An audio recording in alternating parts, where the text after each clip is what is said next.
विषय है परम पुरुष से मोहब्बत। भूमा मानस की इच्छा शक्ति का एक अखंड प्रवाह है। संचर प्रति संचर धारा में अनादि से अनंत की ओर उनकी इच्छा शक्ति का एक अखंड प्रवाह चल रहा है। उसी से सब कुछ बनता है, आता है, रहता है, चला जाता है।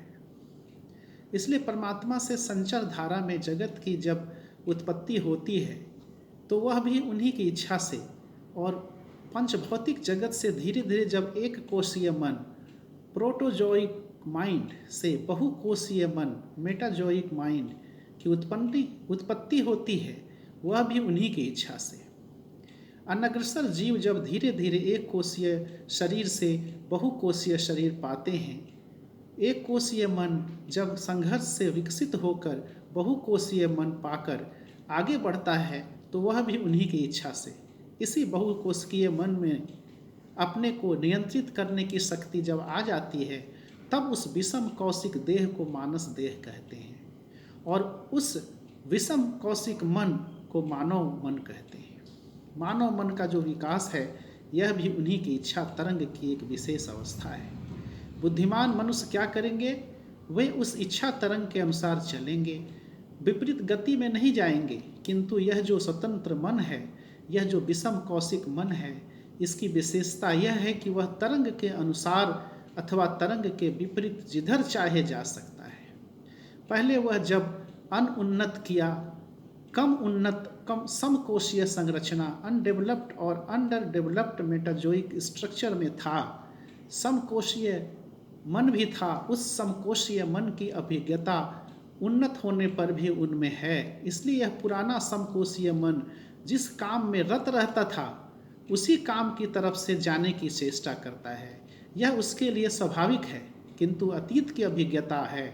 किंतु उनको यह बात याद रखनी चाहिए कि अति उन्नत विषम कोशीय मन, जिसको मानव मन कहते हैं, उसकी गति है विकास की ओर, अतीत की ओर नहीं। विकास की ओर माने उनकी परम पुरुष की इच्छा तरंग के अनुसार।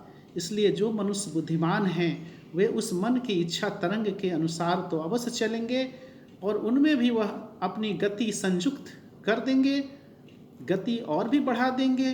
कोई भी व्यक्ति उस इच्छा तरंग में 16 आना समर्पण उसी वक्त कर सकते हैं जब वे अपने मन की उनकी गति के अनुसार चलाने की चेष्टा करेंगे।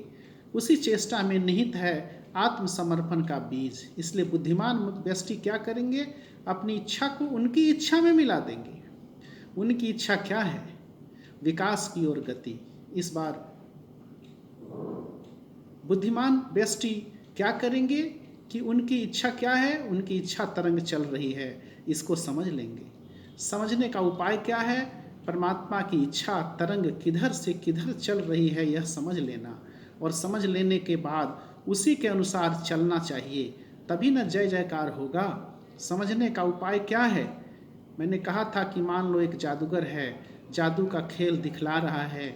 वे कैसे करते हैं? अपनी इच्छा तरंग को चला देते हैं, और जितने दर्शक हैं उनके मन को भी अपनी इच्छा के अनुसार चला देते हैं। और दर्शकों को अपनी इच्छा के अनुसार चलाने के लिए वे क्या करते हैं? सामयिक रूप से उनमें 1-2 सेकंड के लिए एकाग्रता ला देते हैं। कैसे?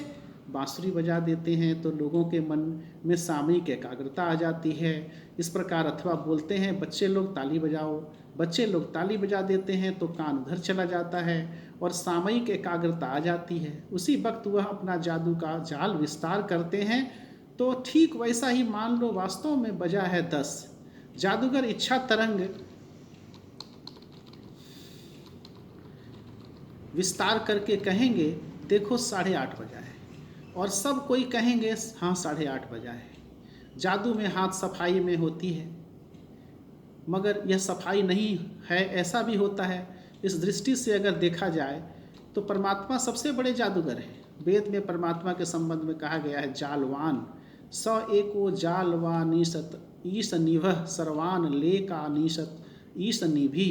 परम पुरुष बहुत बड़े जालवान हैं, माने बहुत बड़े जादूगर हैं। जादूगर जैसा मन में सोचता है पत्थर कबूतर बन गया, और जितने देखने वाले रहते हैं पत्थर कबूतर बन गया। वे भी बांसुरी की आवाज़ या ताली की आवाज़ सुनने के बाद वे भी देखेंगे हाँ पत्थर कबूतर बन गया। दरअसल कुछ बना नहीं, जादूगर ने मन में सोचा था और तब जादू के क्षेत्र के भीतर जो आदमी आ गए सब वैसा ही देखे। ठीक परमात्मा है सबसे बड़े जादूगर। वे जादू का जाल समूचे विश्व में बिछाए हैं।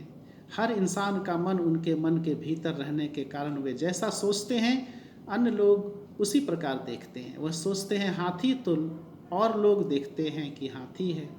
उनके लिए हाथी मन की चीज़ है और देखने वाले के लिए वह सत्य है।